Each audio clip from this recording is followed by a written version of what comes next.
آپ کہہ رہے ہو مسیح سے بھی دعائیں مانگی جائیں، مریم سے بھی دعائیں مانگی جائیں علیہم السلام، اور پھر کہو ہم ایک خدا کو مانتے ہیں، تو آپ کے کہنے سے اللہ نہیں مان لے گا اس بات کو. اللہ کہے گا میں نہیں مانتا.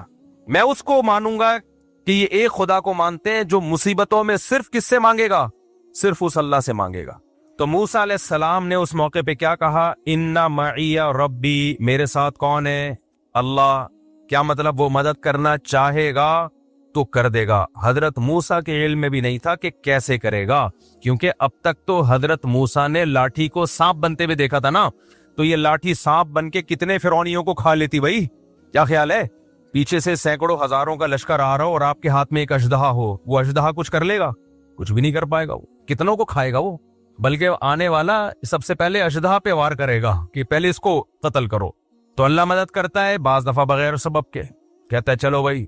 اللہ نے پھر موسیٰ علیہ السلام کو وحی کی کہ یہ لاٹھی کو آپ پانی پہ ماریے.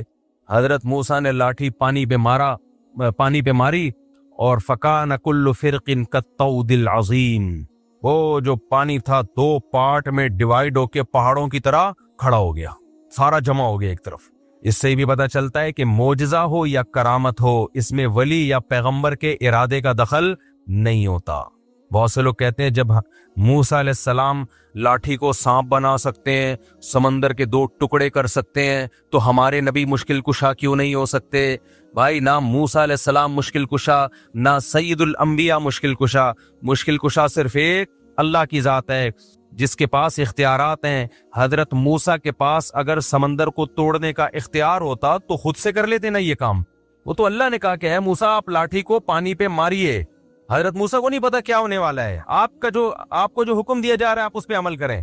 اب یہاں ایک سوال پیدا ہوتا ہے کہ لاٹھی کو پانی پہ مارنے کی کوئی سائنٹیفک لاجک ہے؟ کبھی دنیا میں ایسا ہوا کہ لاٹھی کو پانی پہ ماریں تو پانی ٹھہر جائے؟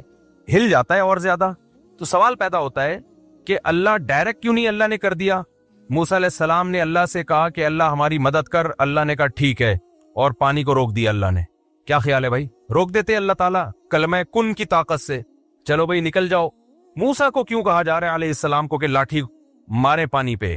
کیوں؟ اللہ تعالیٰ کے کاموں میں نا ایک حکمت نہیں ہوتی، ایک کام میں 20 حکمتیں حاصل ہوتی ہیں.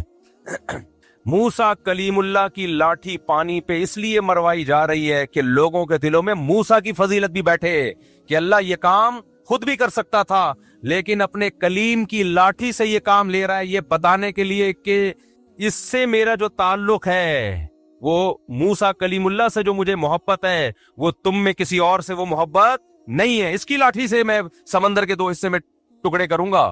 تو جیسے اللہ پیغمبر کی فضیلت کو بیان کرنے کے لیے کام خود کرتا ہے، لاٹھی اور ہاتھ پیغمبروں کا استعمال کرتا ہے، ایسے ہی بعض ولی اللہ ہوتے ہیں جن کی فضیلت کو بیان کرنے کے لیے کام اللہ کرتا ہے، ہاتھ کس کا استعمال ہوتا ہے؟ بزرگ کا. تاکہ لوگوں کو پتا چلے کہ سارے بابے 2 نمبر نہیں ہوتے، کچھ بابے 1 نمبر بھی ہوتے ہیں. بعض لوگوں نے بابوں کا انکار کرتے کرتے خود بابے بن گئے اور باقی سارے بابوں کی نفی کر دی. یہ غلو ہے. سمجھتے ہو؟ جب نہیں پڑھو گے رات کو تو کیسے سمجھو گے بات؟ دیکھو سلیمان علیہ السلام نے کہا کہ ایکم یاتینی بعرشھا قبل ان یاتونی مسلمین. اپنے دربار میں کہا ملکہ سبا اپنے کنٹری سے آ رہی ہے، اس کے آنے سے پہلے کون ہے جو اس کا تخت اٹھا کے لے آئے گا؟ ایک جن نے کہا میں لے آؤں گا، اتنی ٹائم لگے گا اس میں. ایسا نہیں ہوگا گیا تھوڑا ٹائم لگتا ہے آنے میں اور جانے میں. ایک بزرگ تھے جن کے پاس انجیل کا زبور کا علم تھا. انہوں نے کہا انا آتیک بہ قبل ان یرتد الیک طرفک. اے پیغمبر آپ کی پلک جھپکنے سے پہلے میں وہ تخت حاضر کروں گا. یہ کہا اور تخت حاضر. تو یہ کیا تھا؟ معجزہ تھا یا کرامت تھی؟ کرامت، کیونکہ غیر نبی کے ہاتھ پہ. اور ہر ولی کی کرامت پیغمبر کا معجزہ ہوتا ہے. پیغمبر کا معجزہ، کیونکہ وہ ولی کے ہاتھ پہ کرامت اسی لیے ظاہر ہوتی ہے کہ وہ اس پیغمبر پر ایمان لاتے ہیں. اگر ایمان نہ لاتے تو وہ کرامت ظاہر نہیں ہوتی. تو یہ پیغمبر کی فضیلت ہے. اب یہ لوگ کہتے ہیں سلیمان علیہ السلام کے ہاتھ پہ تو کرامت ظاہر ہوئی نہیں، بزرگ کے ہاتھ پہ ہو گئی. یا آج کل لوگ کہتے ہیں نا ہم جب بزرگوں کی کرامتیں بیان کرتے ہیں، یہ کرامت یہ کریں، صحابہ کے ہاتھ پہ تو ہوئی نہیں، تم لوگ کے بزرگوں کے ہاتھ پہ ہو گئی. یہ ممکن ہے کہ ایک کی فضیلت زیادہ ہو اس کے ہاتھ پہ کرامت ظاہر نہ ہو، اور ایک کی فضیلت کم ہو اس کے ہاتھ پہ کرامت ظاہر ہو جائے. یہ ممکن ہے. سلیمان علیہ السلام کا مقام زیادہ تھا، وہ تخت نہیں لے کر آئے، بزرگ کا مقام کم تھا، انہوں نے سیکنڈوں میں تخت حاضر کر دیا۔ اب جو شرک ذہنیت والے لوگ ہیں وہ کہیں گے دیکھو اللہ نے بزرگوں کو بھی اختیارات دے رکھے، سیکنڈ میں تخت یہاں سے وہاں اٹھا کے لے آئے، اسی لیے ہم داتا دربار پہ جاتے ہیں کہ وہ سیکنڈوں میں حمل ٹھہروا دیں۔ میاں بیوی میں حمل نہیں ٹھہر رہا، دوائیں کھا کھا کے پاگل ہو گئے، تو وہاں جائیں گے تو حمل ٹھہر جائے گا، صحیح ہے نا؟ ایک دفعہ جائیں گے حمل ٹھہر جائے گا، ان کو پاس یہ اختیارات ہیں۔ ہم جائیں گے تو ہمارے آنے والی مصیبتوں کو وہ دور کر دیں گے۔ جب ان کو کہا جاتا ہے یہ تو شرک ہے تو کہتے ہیں پھر سلیمان علیہ السلام کے دور کے بزرگ نے یہ جب کیا شرک، وہ بھی تو شرک تھا۔ تو جواب کیا ہے بھائی؟ وہ بزرگ نے نہیں کیا، وہ کس نے کیا ہے؟ اللہ نے کیا ہے، وہ اللہ نے کیا ہے۔ اللہ نے اس بزرگ کے دل میں الہام کر دیا تھا میں یہ کام کرنے والا ہوں اور اس کے لیے میں نے آپ کی سلیکشن کی ہے، قبول ہے؟ انہوں نے کہا ہاں ہو گیا۔ اگر ان بزرگ کے پاس یہ اختیارات ہوتے تو وہ تو تخت ہی دائیں بائیں کرتے رہتے بیٹھ کے۔ کیا خیال ہے آج اگر کوئی بزرگ ہو جس کے پاس یہ اختیار ہو، وہاں سے وہ امریکہ کے صدر کا تخت اٹھا کے یہاں لے آئے، اس کی اب تخت کا دور گیا، اب کرسیاں آ گئی ہیں کہ جی امریکہ کے صدر کی کرسی چاہیے مجھے تاکہ میں بیٹھ کے اس پہ صدر امریکہ بن جاؤں، ٹھک کرسی آئی، تو وہ صاحب کیا کرتے؟ یہ جو لوڈنگ کا جتنا کام ہے ان کا سارا بزنس ٹھپ۔ کیا خیال ہے بھائی؟ ہمیں فرنیچر چاہیے گھر میں، جی بیٹی کی شادی ہے، جہیز کے لیے لالو کھیت گئے یا طارق روڈ گئے لوڈنگ کے لیے، یار اس بزرگ کو فون ملا یہ بیڈ کسی سے نہیں اٹھ رہا ہے، ٹھک بیڈ دلہن کے کمرے میں، بلکہ دلہن ہی اٹھوا کے لے آؤ، رخصتی کی ضرورت کیا ہے؟ گاڑی جائے گی، پوں پوں پوں، وہ باجے بجیں گے، پھر جوتا چھپائی اور بیسیوں قسم کے خرچے ہیں۔ بزرگ کو رابطہ کیا حضرت دلہن کا ویٹ کافی زیادہ ہے اور گاڑی ابھی فوراً مل نہیں رہی ہے، اور ابا رخصتی کرنے میں تاخیر بہت کر رہے ہیں، اس کے ابا ایسے بھی ابا ہوتے ہیں مارکیٹ میں۔ بزرگ کیا کرتے؟ بھائی میرے اتنے ریٹ ہیں اور میں صدقہ کروں گا کیونکہ میں بزرگ ہوں، وہ کھاؤں گا نہیں، میں مختلف علاقوں میں تعاون کروں گا، اتنے پیسے دے، ٹھک دلہن کہاں؟ آپ کے بیڈ پہ۔ تو اگر یہ داتا بزرگوں کے پاس یہ اختیارات آ جائیں نا تو اس کائنات کا نظام تباہ و برباد ہو جائے۔ تو وہ جو سلیمان علیہ السلام کے پاس جو بزرگ تھے وہ بھی ایک ہی دفعہ تخت لے کر آئے ہیں، ایسا نہیں ہے کہ بار بار تخت دائیں سے بائیں کرتے رہیں بیٹھ کے۔ وہ تو اللہ نے دل میں ڈال دیا کہ میں ایک دفعہ آپ کے ہاتھ پہ یہ کرامت ظاہر کرنا چاہتا ہوں، تو کرامت اسی طرح ہی ہوتی ہے، اختیارات نہیں آ جاتے کسی کے پاس کہ جب کریں جیسے کریں وہ فوراً ہونا شروع ہو جائے، یہ نہیں ہوتا۔ تو جو شرکیہ دماغ کے لوگ ہیں انہوں نے تو اس پہ شرک کرنا شروع کر دیا، اور جو ملحد ہیں، ایتھیسٹ ہیں، خدا کے منکر ہیں یا خدا کے منکروں جیسا ذہن رکھتے ہیں، بعض ایسے ہیں جو اللہ کو مانتے ہیں لیکن وہ سمجھتے ہیں اللہ کے پاس کوئی طاقت نہیں، اللہ کچھ نہیں کر سکتا، سب کچھ اسباب سے ہی ہوتا ہے، تو یہ بھی ملحدانہ سوچ کے حامل ہیں۔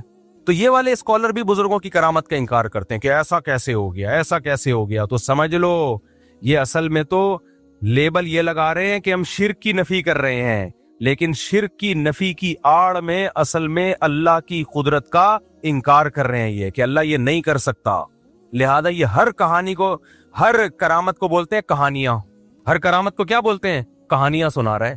بھائی کچھ کرامت کے واقعات مستند ذریعے سے ہوتے ہیں، فضائل اعمال میں جو کرامت کے واقعات بیان کیے گئے ہیں وہ شیخ الحدیث مولانا زکریا نے خود بیان نہیں کیے، وہ جن لوگوں کی کتابوں سے بیان کیے وہ سارے مستند لوگ ہیں، ان میں بہت سے تو بخاری مسلم اور حدیث کی کتابوں کے راوی ہیں، اگر آپ ان کو جھوٹا قرار دو گے تو آپ کو حدیث پہ اعتماد ختم ہو جائے گا۔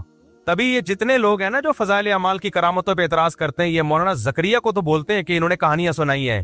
جس کتاب سے مولانا زکریا نے وہ کرامت کا واقعہ لیا ہوتا ہے اس کتاب کے مصنف کو کبھی نہیں کہتے کہ یہ جھوٹا ہے۔ نہیں آ رہی میرا خیال ہے بات؟ تبھی فضائل اعمال، فضائل صدقات کی کرامتوں کے واقعات پہ کوئی بھی اعتراض کرے نا تو فوراً بولو کہ ٹھیک ہے تو اپنی بات پہ قائم رہنا، جس کتاب سے انہوں نے کرامت لی ہے اصل میں تو اس کتاب کا مؤلف جھوٹا ہے نا، تو بول کہ اس کتاب کا مؤلف جھوٹا ہے۔ پھر جب وہ بولے تو پھر آپ بتاؤ کہ اس کتاب کا مؤلف کیا تھا، اس کی حیثیت محدثین کی نظر میں کیا تھی۔ تبھی یہ جتنے لوگ ہیں یہ بس امت میں تفرقہ پھیلاتے ہیں۔ تو اعتدال کی راہ کیا ہے؟ نہ تو ہر بزرگ کی کرامت کو مانا جائے، یہ ٹاپک سے میں ہٹ گیا، دوبارہ اصل ٹاپک پہ آ رہا ہوں، نہ تو ہر بزرگ کی کرامت کو مانا جائے گا، ایک بات، مستند ذریعے سے جو کرامت ہوگی اس کو مانا جائے گا۔ دوسری بات، کرامت کا مطلب کیا ہے؟ اختیارات کسی کے پاس نہیں ہے۔ کبھی کبھار اللہ کسی کی فضیلت کو بیان کرنے کے لیے، جیسے سلیمان علیہ السلام کے دربار میں کوئی بزرگ تھے، اللہ والے ہوں گے، کوئی جانتا نہیں تھا ان کو، اللہ نے ان کی بزرگی کو ظاہر کرنے کے لیے ان کے ہاتھ پہ کرامت ظاہر کر دی کہ دیکھو یہ بھی میرے نیک بندے ہیں۔ تو کبھی اللہ ایسا کر دیتا ہے، لیکن اس کا یہ مطلب نہیں ہے کہ اب ہم اس کو پکارنا شروع کر دیں۔ اختیارات کس کے ہاتھ میں ہیں؟ اللہ کے ہاتھ میں، اختیارات اللہ کے ہاتھ میں تھے. پھر اس نے موسیٰ کی لاٹھی سے، موسیٰ علیہ السلام کی لاٹھی سے سمندر کے 2 ٹکڑے کر دیے. کیے کس نے؟ اللہ نے. تو سمندر کے 2 ٹکڑے کروانے ہو تو کس کو پکارا جائے گا؟ اللہ کو. پھر اللہ کی مرضی بھائی. تو اللہ 2 طرح سے مدد کرتا ہے. ایک اسباب سے ہٹ کے، جیسے موسیٰ علیہ السلام کی مدد کی، کوئی سبب نہیں ہے، سمندر کو 2 ٹکڑے میں ڈیوائیڈ کر دیا، چلو بھائی چلو یہاں سے جاؤ. جب فرعون آیا دوبارہ ملا دیا اللہ نے. اس طرح سے بھی اللہ مدد کرتا ہے. اور ایک یہ کبھی کبھار ہوتا ہے، یہ اللہ کی عادت بولو نہیں ہے. عادت اللہ کی اسباب پیدا کرے گا. اللہ کی عادت کیا ہے؟ مثال کے طور پر آپ کمارے چھڑے چھاٹ اللہ سے دعا مانگ رہے ہو میں بھی صاحب اولاد بن جاؤں، تو ایسا نہیں ہوگا آپ کو حمل ٹھہر جائے اور بچہ پیدا ہو جائے. نہ. یا کوئی لڑکی دعا مانگ رہی ہے اللہ بغیر شوہر کے اولاد دے دے، اولاد دے دے. کوئی آ کے مولوی صاحب کہیں گے تیرا دماغ خراب ہے، شوہر کے بغیر اولاد نہیں ملتی. ہو کہ معاذ اللہ نقل کفر کہ حضرت مریم کو بھی تو بغیر شوہر کے مل گئی تھی. بھائی وہ ونس اپون اے ٹائم. کبھی اللہ ایسا کرتا ہے کہ اسباب کے بغیر مدد کر لیتا، ونس اپون اے ٹائم، ورنہ ایسا نہیں ہوتا. معجزے کرامات بہت کم ہوتے ہیں اور ان پر شرعی حکم کا مدار نہیں ہوتا. خوب سمجھ لو، شریعت جو ہمیں فیصلے کرنے کا حکم دیتی ہے وہ معجزوں اور کرامتوں کو دیکھ کے نہیں بلکہ گراؤنڈ ریئلٹی کو سامنے رکھ کے فیصلے کرنے کا حکم دیتی ہے. معجزے کرامت صرف اللہ اپنی قدرت بیان کرنے کے لیے کہ میں یہ بھی کر سکتا ہوں، اس کے زیادہ اس کی حیثیت نہیں ہے. مثال کے طور پر آپ فرار ہوئے، کسی ملک میں جنگ چھڑ گئی، آپ بھی مظلوماً فرار ہوئے وہاں سے، اور آپ نے وہ والا راستہ اختیار کیا جہاں سمندر ہے. اب کوئی کہہ رہا ہے وہاں سمندر ہے، پاگل کہاں جائے گا، آگے نہیں ہے، ادھر سے انڈا موڑ سے لیفٹ سائڈ پہ مڑ جا، ادھر سے ہوتا ہوا گلشن اقبال سے ہوتا ہوا ٹھٹا کی طرف نکل جا. وہ کہہ رہے نہیں میں کہاں جاؤں گا، سینڈ سپٹ اور ہاکس بے کی طرف جاؤں گا. کسی نے کہا وہاں آگے راستہ بند ہو رہا ہے. کہے گا تجھے اللہ کی قدرت پہ یقین نہیں ہے، موسیٰ علیہ السلام بھی تو اسی ٹریک پہ چلے تھے، آگے راستہ بند تھا، اس خدا نے اپنی قدرت دکھائی اور سمندر کو 2 حصوں میں تقسیم کر دیا. تو میں جب وہاں جاؤں گا آگے اللہ اپنی قدرت سے کشتیاں بھیج دے گا، اللہ اپنی قدرت سے سمندر کو پھاڑ دے گا. تو ہم کہیں گے تیرا دماغ ہو گیا ہے خراب، نہیں آئی میرا خیال ہے بات. ہم کیا کہیں گے؟ تیری کھوپڑی ہو گئی ہے آؤٹ. ہم کہیں گے بھائی موسیٰ علیہ السلام جان کر اس راستے پہ نہیں چلے تھے، بھول گئے تھے راستہ. چلے تو وہ اس ٹریک پہ تھے جو خشکی کا راستہ جاتا ہے، وہ راستہ ہی بھول گئے، بس اللہ نے اپنی قدرت دکھانی تھی. کہ نہیں تم اللہ کی قدرت کے منکر ہو، کیا اللہ سمندر کو 2 حصوں میں تقسیم نہیں کر سکتا؟ بھائی کر تو سکتا ہے، تو اللہ کرے گا، کر تو سکتا ہے، لیکن تجھے یہ کس نے کہا کہ کرے گا؟ ایک دفعہ مجھے یاد ہے کوئی مجھے مشورہ دے رہا تھا، کوئی ایسے بے احتیاطی والا مشورہ دے رہا تھا. میں نے کہا یار حالات ٹھیک نہیں ہے، اس طرح میرا جانا ایسے موقع پہ وہاں ٹھیک نہیں ہے، آج کل تھریٹس بہت ہیں، تھوڑا پرانی بات ہے، جان کا خطرہ ہے. اس نے کہا اللہ نے چاہا تو اللہ بچائے گا. میں نے کہا اگر اللہ نے نہیں چاہا تو تیرا باپ بچائے گا پھر؟ کہنے نہیں اللہ نے چاہا تو اللہ بچا لے گا. یہ تو ہمیں پتا ہے اللہ نے چاہا تو بچائے گا، لیکن مجھے پتا ہے کہ اللہ چاہتا ہے کہ نہیں چاہتا. میں بلیچ پی رہا ہوں، اللہ نے چاہا تو اللہ بچا لے گا. مجھے پتا ہے یہاں فلاں جگہ پہ دہشت گردی ہے، قتل و غارت ہو رہے ہیں، نہیں جاؤ بھائی، وہاں پہ بم پھٹ رہے ہیں، حالات خراب ہیں، اللہ نے چاہا تو اللہ بچا لے گا. تو ٹھیک ہے، بہت سے لوگوں کو اللہ نے بچایا بھی ہے. اب کراچی کے جو حالات خراب چل رہے تھے، جگہ جگہ بم دھماکے ہو رہے تھے، بنارس لوگ جاتے تھے نا، وصیت کر کے جاتے تھے کہ میں بنارس جا رہا ہوں. بنارس والا ادھر آتا تھا، وصیت کر کے آتا تھا میں انڈا موڑ آ رہا ہوں. ایسی جنگ چل رہی تھی، لوگوں نے کہا ویزے لے کے جاؤ بھائی. تو کراچی کے حالات دیکھے نا، تو اس میں کہا جاتا تھا بھائی گھر سے باہر مت نکلو، نہیں جی اللہ بچائے گا، اللہ نے چاہا تو اللہ بچائے گا. یقیناً اللہ نے چاہا تو بچائے گا، لیکن اللہ چاہے گا کہ نہیں چاہ رہا ہے یہ ہمیں معلوم نہیں ہے. تو چاہتا ہے کہ اللہ چاہے کہ میں بچوں، لیکن اللہ بھی چاہتا ہے کہ تو جو چاہتا ہے وہ ہو.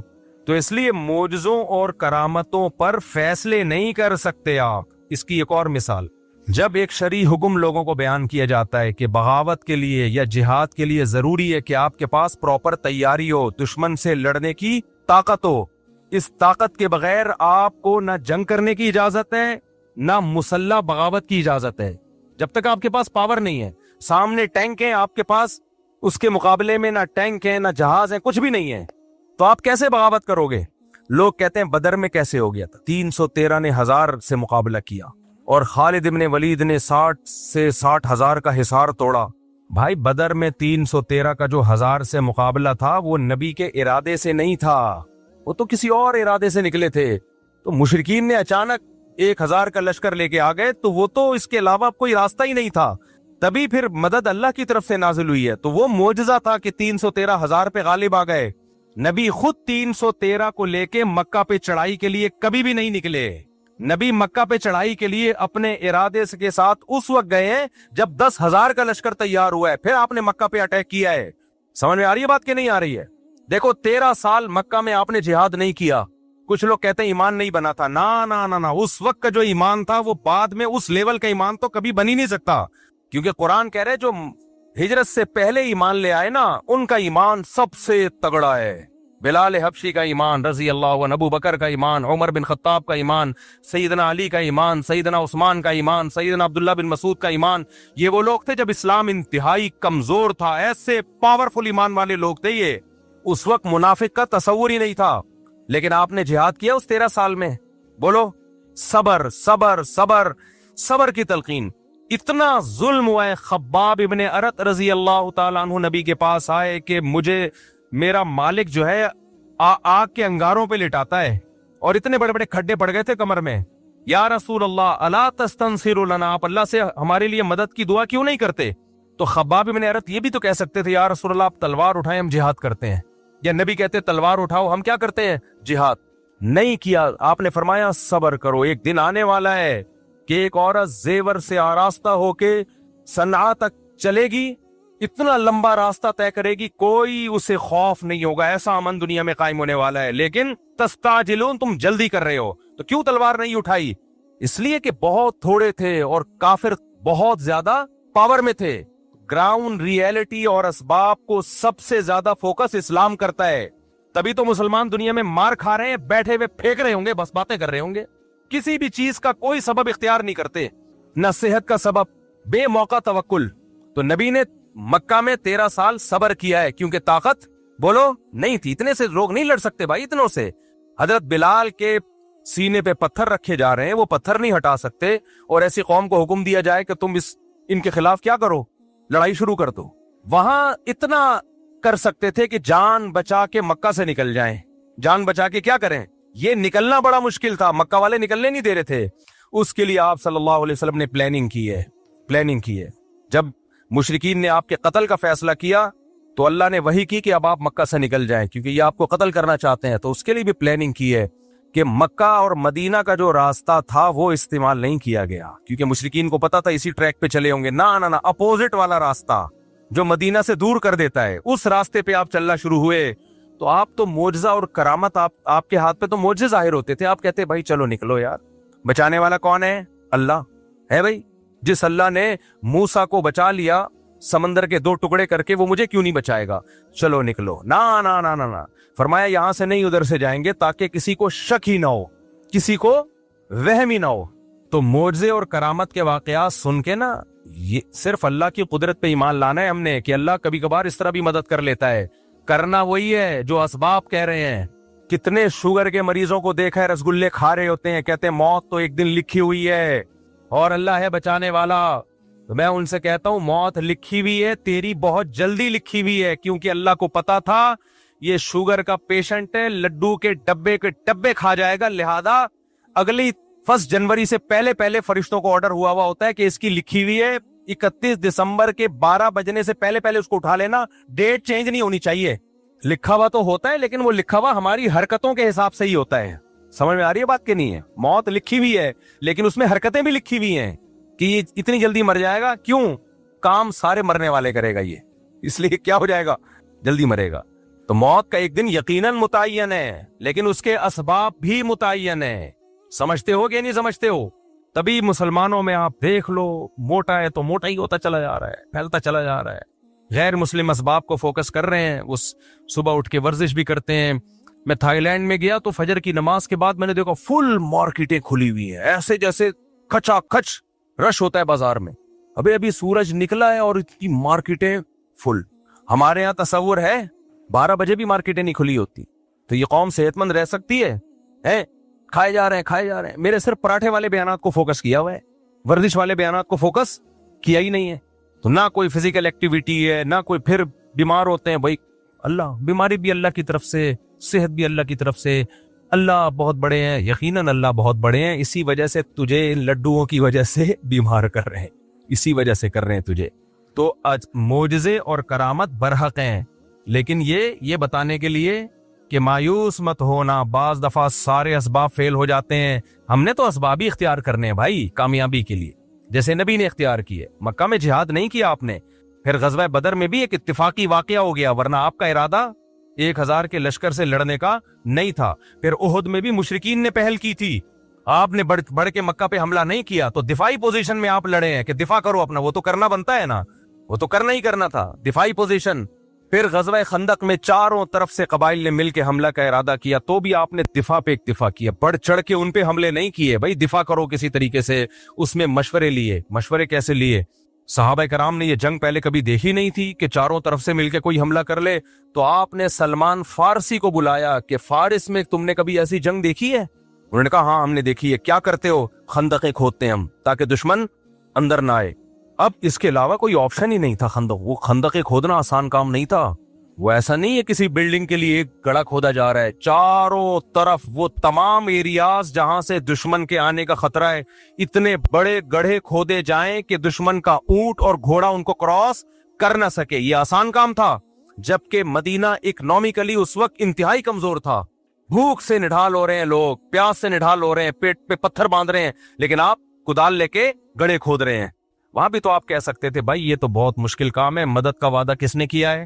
بولو، اللہ نے کیا ہے، مدد کا وعدہ اللہ نے کیا ہے، تو اتنی ٹینشن نہیں بھائی، بس تھوڑا بہت مشورہ میں نے لے لیا حضرت ابو بکر سے، حضرت عمر سے۔ باقی فارس کے لوگ کیا کرتے ہیں ایسے موقع پہ؟ وہ تو ہے کافر، ہم لوگ ہوتے ہیں بولتے کافر کا بچہ ہے، اس کی ٹیکنالوجی کو کاپی کر رہے ہو، کافر کے بچے کو ہم ایسے کہتے ہیں نا، وہ کافر کا بچہ ہمیں بتائے گا کہ ہم نے کیسے جنگ لڑنی ہے۔ تو حضرت سلمان فارسی مومن تھے، لیکن جو اسٹریٹجی تھی وہ کس کی لے کر آ رہے تھے؟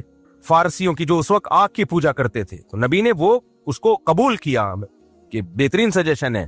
جب اپنا پورا کام کمپلیٹ کیا تو پھر معجزے ظاہر ہونا شروع ہوئے، پھر معجزے ہوئے ہیں کہ ایک سرید کا پیالہ وہ 20 لوگوں کے لیے کافی ہو گیا، ایک دودھ کا پیالہ، ایک پیالہ ہے اور سارے صحابہ اس کو پی رہے ہیں، وہ پیالہ ختم نہیں ہو رہا، کیونکہ جو آپ کا کام تھا آپ نے کر لیا۔ اب اللہ اسباب کو فیل کر کے وہ کام جو ہمارے بس میں نہیں ہے وہ کون کرے گا؟ اللہ کرے گا۔ تبھی لڑنا فوجوں کا کام ہے جن کے پاس پراپر ٹریننگ ہوتی ہے۔ ہمارے یہاں ہر بندہ اٹھ کے خلافت کی تحریکیں چلانا شروع کر دیتا ہے کہ کب تک ان حکمرانوں کا ظلم سہوگے، جہاد کرو ان کے خلاف۔ میرا بھی ایک کلپ چل رہا ہے جس میں میں کہہ رہا ہوں کہ اگر پاکستان میں حالات خراب ہوئے نا، ہمیں دنیا میں کوئی پناہ نہیں دے گا، ہم نے تو بہت لوگوں کو پناہ دی ہے، ہمیں کوئی نہیں دے گا۔ اس لیے حکمرانوں کو برا بلا کہنا چھوڑ دو، اور آگے میں نے وضاحت کیا برا بلا کہنے کا مطلب مسلح بغاوت، جائز تنقید کرو، یہ میں نے کہا ہے، لیکن میرا کلپ لوگ ادھورا چلا رہے ہیں۔ لو مفتی صاحب کہہ رہے ہیں حکمرانوں کو برا بلا بھی نہیں کہہ سکتے، جو مرضی کرتے رہیں، یہ میں نے نہیں کہا۔ جائز تنقید 100 دفعہ کرو، دھرنے بھی دو، کنٹینر لا کے رکھو، اپنے مطالبات پورے کرواؤ، اگر نہیں کروانے ہوتے میں عدالتی خلا کے خلاف اتنا کیوں چیختا؟ میرا مقصد ہے مسلح تحریک کی طرف مت جاؤ، بم دھماکے، مار دھاڑ، یہ کام کیا تو ملک میں لاشیں بچھیں گی، رزلٹ کچھ بھی نہیں نکلے گا، غزہ سے زیادہ حالات خراب ہو جائیں گے ہمارے ملک کے، کیونکہ یہ جو بیٹھ کے باتیں کر رہے ہیں نا اسلامی خلافت کی، ان کے پاس باتوں کے سوا کچھ بھی نہیں ہے۔ خلافت کا لفظ انہوں نے بدنام کر دیا ہے۔ ہر 4 دن میں کوئی اٹھتا ہے کہ پاکستان میں خلافت کا نظام لے کے آؤں، تیرے پاس کون سا میکینزم ہے؟ تیرے پاس کیا اسٹریٹجی ہے؟ پہلے کیا کرے گا، اس کے بعد کیا کرے گا، پھر لڑے گا کیسے؟ کیونکہ اس کے لیے تو آپ کو فوج سے لڑنا پڑے گا، اسلام آباد پہ قبضہ کرنا پڑے گا، کیا کیسے کرے گا؟ کوئی جواب نہیں ہے۔ یونیورسٹیوں کے لڑکوں کو اور طلبہ کو ایک اندھیری گلی میں بند کر دیا، پھر ہوتا کیا ہے، ایجنسی والے ان کو اٹھاتے ہیں، پھر یہ مسنگ پرسن بنتے ہیں، اور یہ جتنے لیڈر خلافت کے نام پہ یہ دندناتے گھوم رہے ہوتے ہیں، ان کو کچھ بھی نہیں ہوتا۔ ایجنسیاں ان کو کچھ نہیں کہتی ہیں، ایجنسیاں کہتی ہیں ان کی دعوت پہ جتنے لوگ آ رہے ہیں نا ان کو کھڈے لین لگاتے جاؤ، ان کی چمڑیاں ادھیڑی جاتی ہیں، کوئی پوچھنے والا۔ تو ایسے جتنے بھی اسکالرز ہیں نا یونیورسٹیوں میں آج کل، یہ بہت اس طرح کے اسکالرز آ رہے ہیں کہ دیکھو یہ مولوی نظام کے خلاف نہیں کھڑے ہوتے۔ نظام کے خلاف کھڑے ہونے کا مطلب کیا ہے؟ مطلب پہلے واضح کرو، کیا مطلب کھڑے ہونے کا مطلب؟ اگر تم یہ کہہ رہے ہو توپیں گنے لے کے نکل جائیں، یہ نظام کے خلاف ہم نہیں کھڑے ہوں گے بھائی، اس سے نقصان ہوگا، ملک میں انارکی پھیلے گی، ملک کے ٹکڑے ہوں گے، اور غیر مسلم طاقتوں کے ہاتھ میں یہ کنٹری چلا جائے گا، اس سے بدتر حالات ہو جائیں گے۔ اور اگر نظام کے خلاف کا مطلب ہی کہ احتجاج کرو، میڈیا پہ دھرنے دے کے 100 دفعہ کرو، کس نے منع کیا بھائی؟ کس نے منع کیا ہے؟ بنگلہ دیش والوں نے کیا نا احتجاج، کامیاب ہوئے وہ، تو کس نے منع کیا آپ کو احتجاج کرنے؟ یہاں تو بات خلافت سے شروع ہو رہی ہے، اور خلیفہ کون ہوگا آج تک نہیں ڈیفائن کر پائے یہ لوگ۔ وہ خلیفہ ہوتا ہے وہ بیچارہ اس قابل ہی نہیں ہوتا کہ اس کو کوئی عورت اپنا شوہر بنا لے، اور وہ ملک کا خلیفہ بننے نکلا ہوتا ہے. یہ یونیورسٹیوں میں بہت ہو رہا ہے آج کل.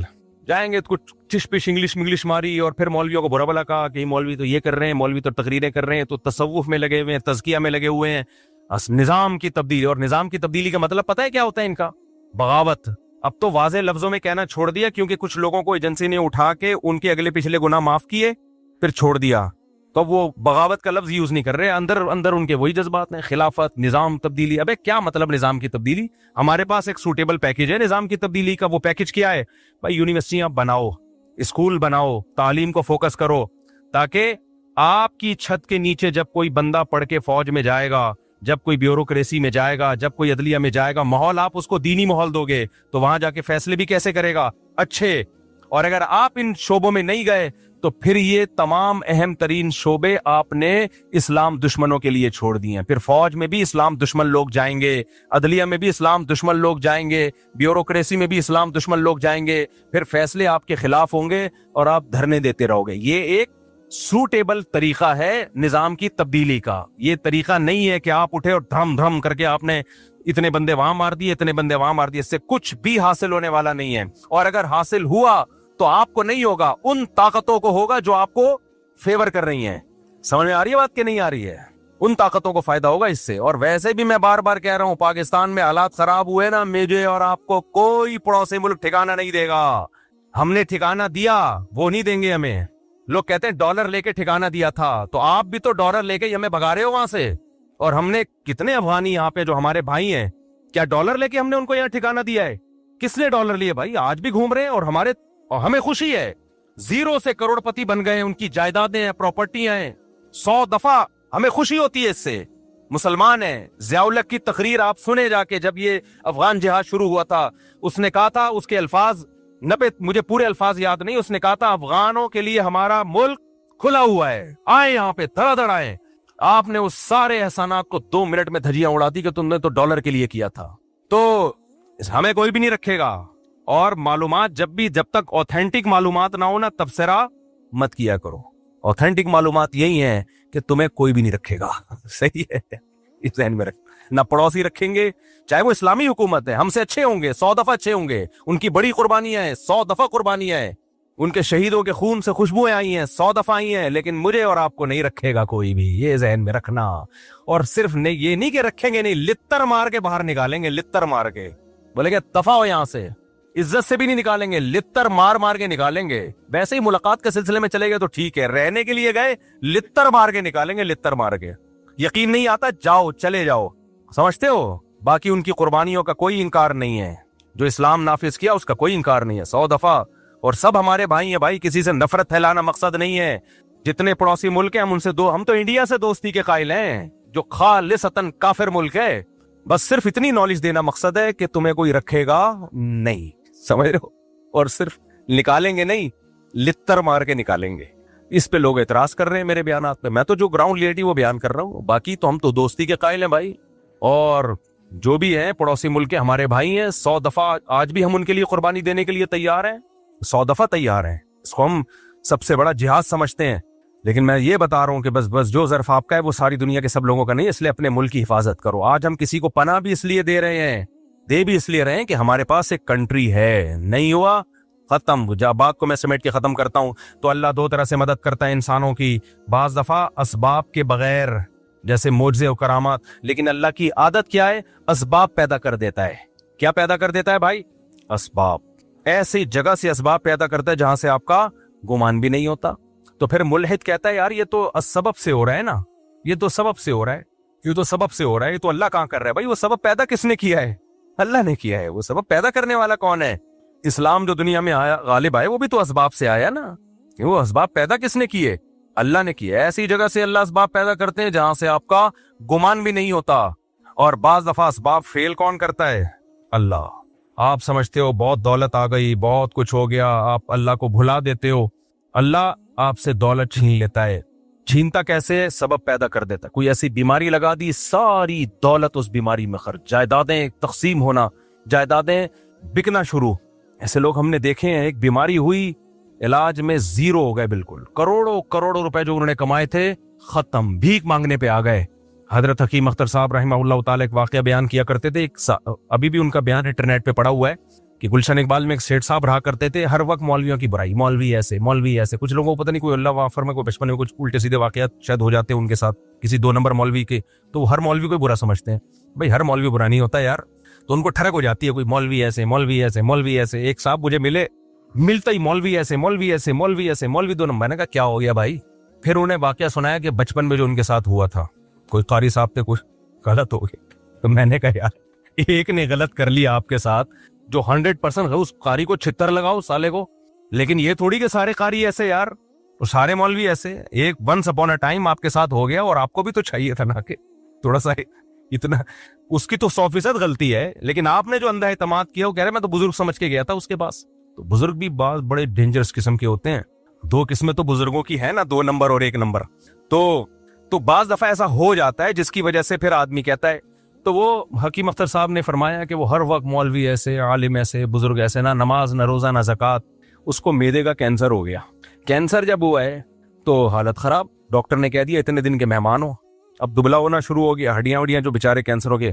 تو اس کو اللہ نے توبہ کی توفیق دے دی. اس کو اندازہ ہو گیا جو میری جو دبدباہٹ اور روب اور سارے ڈاکٹر آج سائنس اپنی ترقی کی انتہا کو پہنچی ہوئی ہے، 1 کروڑپتی آدمی کو زندگی نہیں دے سکتی. جوان بھی تھا، اس کو اندازہ ہو گیا بھائی یہ سب مادی اسباب کی 2 ٹکے کی حیثیت نہیں ہے، موت اپنی آنکھوں سے نظر آ رہی. حکیم اختر صاحب نے فرمایا کہ اس نے سارے علماء کو بلایا، سب سے معافیاں مانگی، بھائی مجھ سے غلطی ہوئی ہے، توبہ کی اور دنیا سے چلا گیا.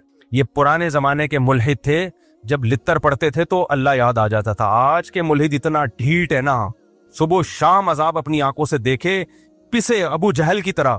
کیا عبداللہ بن مسعود اس کی سینے پہ بیٹھے ہوئے ہیں گردن کاٹنے کے لیے؟ اس کو مان لینا چاہیے تھا نا، اسلام غالب آ گیا. دیکھو 313 کو اللہ نے 1000 پہ غالب کیا، لیکن وہ کیا کہتا ہے؟ نیچے سے گردن کاٹنا، مرنے کے بعد پتا چلے کسی سردار کی گردن ہے. سمجھ رہے ہیں؟ مرنے کے بعد پتا چلے. آج کے ملحد ایسے ہیں، ابو جہل جیسے. تو اس لیے میرے بھائی جو محبت اللہ کو دینی ہے وہ محبت کیا ہے؟ پکارنا صرف اس کو ہے. تو کرسچینٹی سے بھائی جو ہمارا مذاق اڑا ہے، ہم ہر مسیحی کو نہیں چھیڑتے، جو اسلام کا مذاق اڑا رہا ہے نا، مسلمان ٹالرنس نہیں ہے، برداشت نہیں ہے، یہ نہیں ہے، وہ نہیں ہے. بھائی مسلمان کا جرم تمہارے جرموں سے ہلکا ہے. تم نے ایک جرم ایسا کیا ہے نا شرک کا، وہ ایک ترازو کے پلڑے میں جب لا کے رکھا جائے گا تو اللہ کہے گا مسلمان جیسا بھی ہے مانتا صرف مجھے تھا، اور تم جتنے بھی اچھے ہو میرے ساتھ عیسیٰ ابن مریم کو تم نے شریک کر لیا. تمہارا ایک جرم لاکھوں کلو کا ہے، صحیح ہے نا؟ اور مسلمانوں کے چھوٹے چھوٹے 20 جرم بھی اس جرم کا مقابلہ نہیں کر سکتے. حضرت عمر رضی اللہ تعالیٰ عنہ حدیث کے راوی ہیں، مشہور حدیث جس کو حدیث جبریل کہا جاتا ہے، کہ آپ صلی اللہ علیہ وسلم کی محفل میں ایک شخص آیا اور کیا تھا؟ شدید بیاض الثیاب، انتہائی سفید کپڑے اس شخص نے پہنے ہوئے، شدید سواد الشعر، انتہائی سیاہ بال، لا یرا علیہ اثر السفر ولا یعرفہ منا احد. کتنی عجیب بات ہے، کہہ رہے ہم میں سے کوئی اسے جانتا بھی نہیں تھا لیکن اس پہ سفر کے کوئی آثار تھے بھی نہیں. تو بہت عجیب سی بات ہے یا نہیں ہے کہ ایک بندے کے اتنے سفید کپڑے، جبکہ وہ اس محلے کا بھی، کیونکہ پہلے تو اونٹوں پہ پیدل آتے تھے نا، تو بھائی میلے کپڑے ہوتے ہیں، ہم کہتے ہیں پتہ نہیں کہاں سے آیا ہوگا، مصر سے آیا ہوگا، شام سے آیا ہوگا، کہیں سے آیا ہوگا. وہ لوگ تو سب ایک دوسرے کو جانتے تھے، جیسے گاؤں میں جانتے، صدیوں سے اکٹھے رہ رہے ہیں، لیکن کپڑوں کی سفیدی سے لگ رہا ہے بھائی مقامی آدمی ابھی نہا دھو کے آیا ہے، مگر ہم میں کوئی اس کو جانتا نہیں ہے. اور ایسا جوان کہ اس کے انتہائی سیاہ بال، اور نبی سے اتنی بے تکلفی کا اظہار جیسے کوئی پرانا دوست ہو. حتی اسند رکبتیہ الی رکبتیہ ووضع کفیہ علی فخذیہ، اپنے گھٹنے نبی کے گھٹنوں کے ساتھ ملا دیے، ایسے 2 زانوں چپک کے بیٹھ گیا، اور اپنے ہاتھ اپنی یا نبی کی ران مبارک پہ رکھ دیے. تو کتنا عجیب منظر ہے. لیکن حضرت عمر فرماتے ہیں ہم میں یہ گویا حدیث کا مفہوم ہے کہ ہم میں ہمت نہیں ہوئی کہ نبی سے پوچھے کہ یہ کون ہے. بھائی دیکھ رہے ہیں بس جو بھی منظر ہے دیکھتے رہو، کیا رہا ہے. بھائی نبی جب نہ اس کو ڈانٹ رہے ہیں نہ اسے کچھ کہہ رہے ہیں، ہوگا کچھ ہمیں نہیں پتا. اور پھر آگے کیا فرماتے ہیں کہ نبی سے سوال پوچھا، یا محمد اخبرنی عن الاسلام، آپ مجھے بتاؤ اسلام کیا ہے. تو آپ صلی اللہ علیہ وسلم نے بتانا شروع کیا، الاسلام ان تشہد ان لا الہ الا اللہ وان محمد رسول اللہ. سب صحابہ بیٹھے ہوئے ہیں، سب یہ منظر دیکھ رہے ہیں، مگر کسی کی ہمت نہیں ہے کہ وہ نبی کی مجلس میں پوچھ لے. چپ کر کے دیکھتے رہو کیا ہو رہا ہے.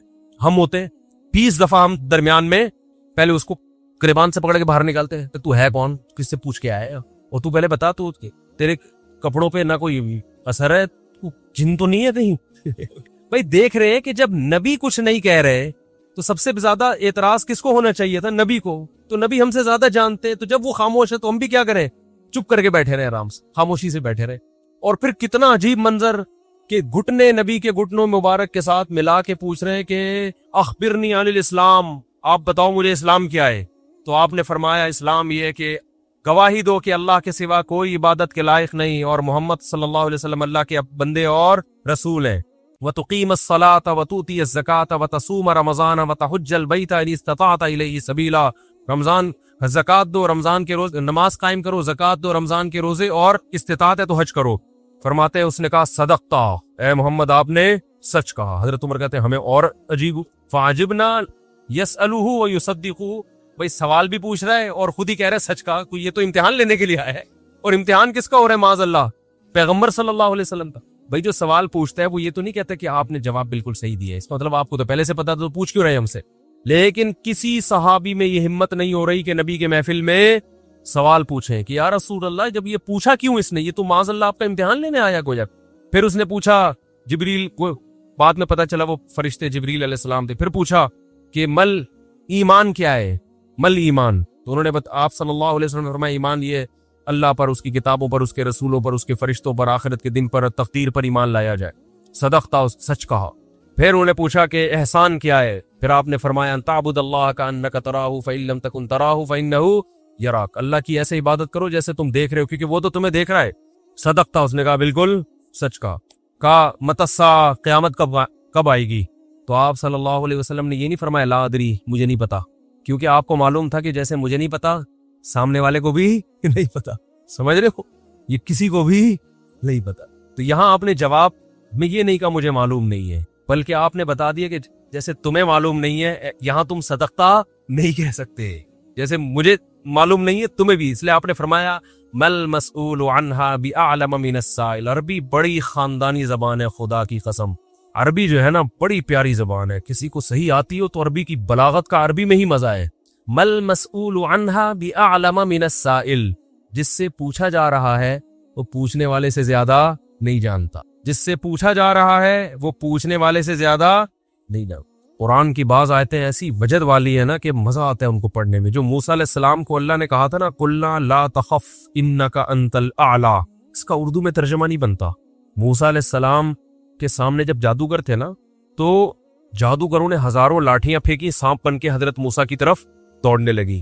قرآن کہہ رہے فأوجس فی نفسہ خیفۃ موسیٰ, موسیٰ نے دل میں کیا محسوس کیا؟ خوف. دیکھو قرآن کے الفاظ یہ نہیں ہے کہ موسیٰ گھبرانے لگے, کیونکہ اگر گھبرانے لگتے نا دشمن پہ روب ختم ہو جاتا, دشمن کہتا ہار گئے. قرآن دل کی کیفیت بیان کر رہے, موسیٰ نے گویا اپنے ظاہر پہ کنٹرول کیا ہوا تھا. سمجھ رہے, ظاہر پہ کیا کیا ہوا تھا حضرت موسیٰ علیہ السلام نے؟ کنٹرول کے مجھے بالکل گھبراہٹ نہیں ہے. لیکن قرآن دل کی کیفیت بیان کر رہا ہے, دل میں کیا تھا؟ خوف. یہ بلاغت ہے. فاوجس فی نفسہ, خاف موسیٰ نہیں ہے, موسیٰ خوفزدہ ہو گئے. اس لیے ہم کہتے ہیں نا فلاں خوفزدہ ہو گیا, تو اس سے یہ متبادر ہوتا ہے کہ یعنی دیکھنے میں ایسا لگ رہا تھا کیا ہو گیا, اس خوف کے آثار دل سے کہاں آئے؟ جسم پہ. حضرت موسیٰ نے اپنے اوپر کنٹرول کیا کہ یہ اتنا بڑا مقابلہ ہو رہا ہے اسلام اور کفر کا, ایمان اور کفر کا, کہ اگر میں گھبرانے لگا نا ان کے سامنے تو یہ ان سے ان کا morال کیا ہو جائے گا؟ بلند. تو قرآن کہہ رہا ہے اوپر سے تو بڑے کانفیڈنس کے ساتھ, لیکن دل کی کیفیت کون جانتا ہے؟ اللہ. فاوجس فی نفسہ, قرآن کہہ رہے دل کے اندر موسیٰ کو خوف محسوس ہوا. قلنا, ہم نے کہا, ہم نے کیا کہا؟ دل کے اندر وحی کی اللہ نے بھی. دل گھبرا رہا ہے تو دل میں وحی کی, لا تخف, اے موسیٰ خوف مت کر, انک انت الاعلی, آج کے دن تو ہی غالب ہوگا. یہ نہیں کہا انک الاعلی, نا نا نا نا نا, انک الاعلی نہیں کہ تو غالب ہوگا. انکا, دیکھو انکا معنی بھی وہی ہے جو انکا انتا ہے.